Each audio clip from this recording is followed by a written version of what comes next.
What's up guys, it's Rowan here from ATAR Smart TV. And often when we think about setting goals, and for year 12, one of the big things that'll come up is this idea of an ATAR goal. So what I want to help you do in this video is unpack the steps that you should take in how to actually set an ATAR goal. Now note, before we dive in, it's important I think to first discuss, well, why should you even have one? And I think, often for students who don't have an idea of what they want to do, it can be like, well, why do I even bother having an ATAR goal? It doesn't really matter. I don't know what I'm going to do next year when I finish school, so I'll just do my best, see how I go. And I think there is a really compelling reason though for why you should set an ATAR goal, and that's fundamentally that what it's going to help you do is one, is it will help you get a little more motivated. It's going to give you more direction on what you need to do. It's going to actually give you an indication of how hard you might need to work, and really critically, it's going to help you maximize your options for university when you graduate year 12, because you can look at, as we're going to unpack in this video, what the different courses are you might want to study, even if you don't know, and then use that to set an ATAR goal that will enable you then to study whatever it is, if you get it, when you finish year 12. And so that's one of the really powerful reasons why an ATAR goal is really important. It's going to maximize your options and give you a sense of direction. So let's find out exactly how, in the next 3 steps, you can set an ATAR goal that's going to work for you. So the first step in setting your ATAR goal is to go and spend some time looking up the potential courses you might want to study at university. Now you might be sitting there going, but I have no clue what I want to study. And that's completely fine. Ultimately, what we're trying to do here in setting this ATAR goal is identifying the ATAR that you need to open up the most options for you for different courses at different universities. So that means that what we're trying to do is find an ATAR that will open doors for you. Because what you don't want to have happen is you don't want to get to the end of year 12, get your ATAR and discover it's not high enough to then pursue the course that you've now realized that you really want to do. So how do we do this? We want to go to UAC, QTAC, VTAC, any of the university admission centers for the respective states. And you want to start doing some research around some possible courses. So for example, you might be really interested in engineering. You might be thinking maybe psychology would be cool. Don't know much about it, but maybe. Perhaps you've thought, maybe law is a career, or pharmacy or physio. And so what you want to really start doing, step 1, is input and find all the universities that offer that particular degree. Now, why all? You might go, well, there's some unis I don't want to study at, there's others that I do, there's some that are high tier, low tier, etc. Starting point, you want to just get a sense of what's actually possible, okay? What are the options that might exist for that particular course?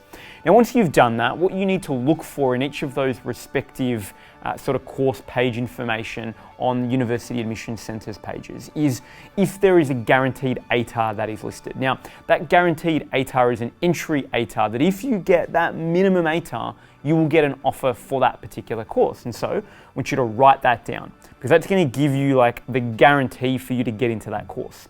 But importantly, that's not the only thing that you want to look at here when you're trying to set this ATAR goal. Increasingly, almost in fact up to 1 in 2 students receive an offer for a university course below the guaranteed cutoff. And so where you can see this is that now you can get access to data that shows you the lowest ATAR that a student was offered a course at for that particular university for that course, and the lowest ATAR that they had. And what that gives you then is it gives you a range. It'll give you the lowest ATAR, they'll tell you the median ATAR, so the middle ATAR, and then they'll also tell you the highest. And you want to be using this essentially to interpret, okay, if the guaranteed, for example, is 85, but the lowest ATAR that they accepted last year was 72, and the median was 86, what that tells you is, okay, the middle ATAR is pretty close to the guaranteed cutoff of the 85, but they offered someone an option in that course, an offer with an ATAR of 72, which was 13 points below the 85 advertised cutoff. So what that gives you is it gives you a range, right? It gives you the real guaranteed ATAR you need to get for that particular course, but if you happen to miss it, it'll also give you the range at which if you get as close as possible to that median ATAR or that guaranteed cutoff, you've still got a pretty good shot of getting an offer for that course. So now that you've done this, what you'll have here really simply is for the courses that you've been thinking about, you'll have for each of the universities that are offering it, you will have the guaranteed cutoff and you'll have the ATAR range with the lowest cutoff. That's going to give you a range for each of these universities. What you want to then do looking at all of these is to identify, for the purpose of setting a goal, the highest ATAR cutoff out of all of the courses you think you might want to study. And the reason we're picking the highest is because, fundamentally, if you can get that ATAR, then all the other courses will become available to you anyway. And so it's about maximizing options. You want to pick the highest. But equally, what you want to observe is you want to observe across all of these courses what the range is across all of them as well, so that you have a bit of a sense of, okay, like I've got this high level goal that I'm going to stretch for, that I'm really hoping I'm going to get because it's going to open the most doors possible. But then you've also got a little bit of like the backup plan, right? The fail safe, just to reduce some of the stress, to go, okay, and worst case, there's an ATAR range here. If I can get into this range for my courses, I'm therefore then going to have lots of options when I finish. So that's really the first part of setting an ATAR goal. The second step though is having an ATAR goal. And so maybe in this case, you've identified that your ATAR goal is 93 and the range that you need to get into is from 87 to 93, right? Like that's the sweet spot. If you can get into that, you'll maximize options.